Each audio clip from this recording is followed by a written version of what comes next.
World War II was a time of unimaginable hardship. While many are familiar with the battles in Europe, some of the darkest chapters happened in the East, where the actions of Imperial Japan left a legacy of pain and suffering that still lingers today. In 1937, the Imperial Japanese Army, fueled by expansionist ambitions, set its sights on China. Their relentless advance culminated in the capture of Nanking, then the capital of the Republic of China. The assault was swift and brutal, marking the beginning of one of the darkest chapters in modern history. The world watched with growing unease as the Japanese forces tightened their grip on the city, foreshadowing the horrors that were about to unfold. What followed became known as the Rape of Nanking, also referred to as the Nanking Massacre, a 6-week period of unspeakable devastation and atrocities.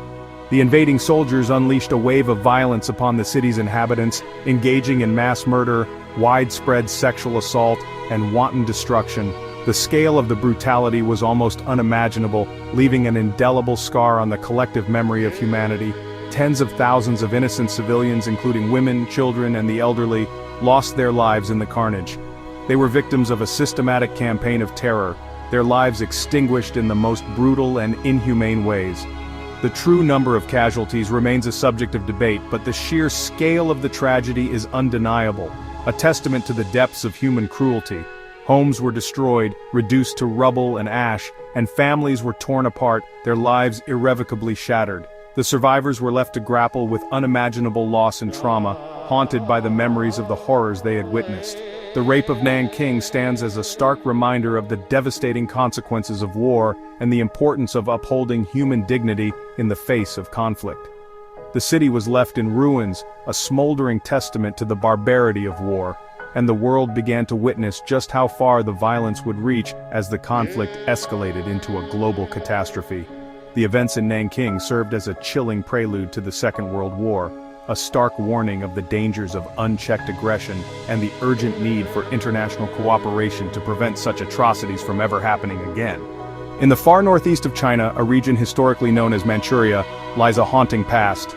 Here, amidst the vast, unforgiving landscape, a secret military unit called Unit 731 operated under the cloak of secrecy.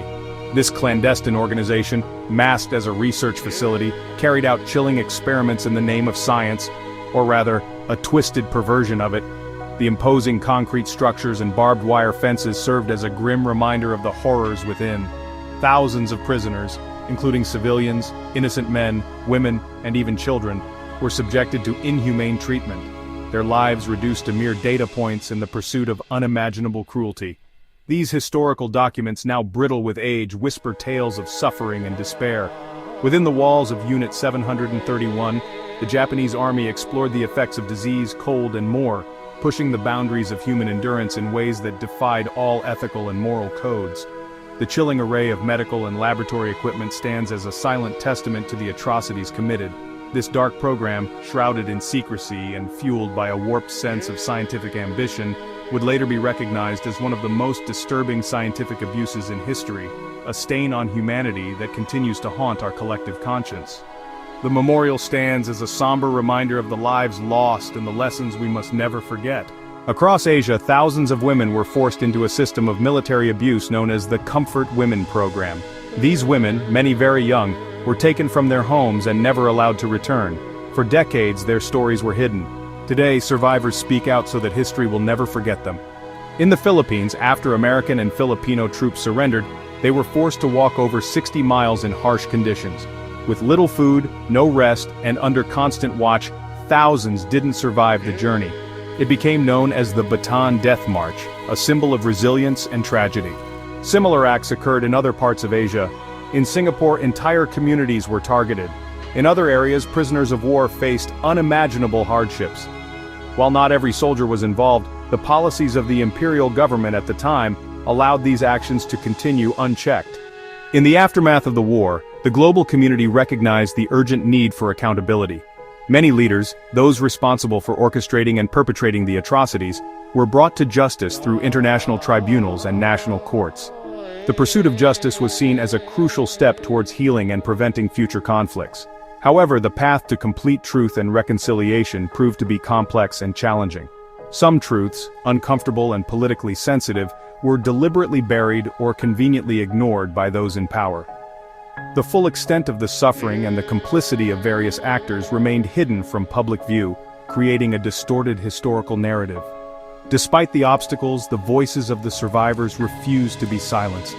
For years, they fought tirelessly to have their experiences acknowledged and their stories heard. They sought recognition for the immense pain they endured and demanded that the perpetrators be held accountable for their actions. Their unwavering determination became a powerful force for change.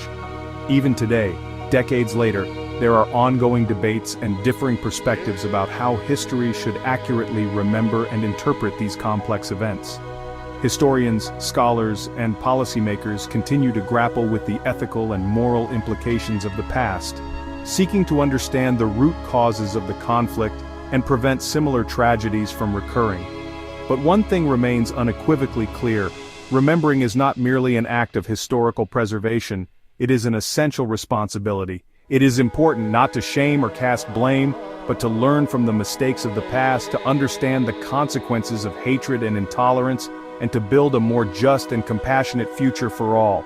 Remembering allows us to heal the wounds of the past, to foster empathy and understanding, and to ensure that such devastating tragedies never happen again, anywhere in the world. It is a commitment to vigilance, a promise to future generations that we will never forget the lessons of history. War is always tragic, but when we look at the darkest parts of our history, we do it not out of hate, but out of respect for the victims, and hope for a better future. If we forget the past, we risk repeating it. If you found this video educational, please consider liking, subscribing, and sharing. Let's keep the conversation going. Drop your thoughts or questions in the comments below.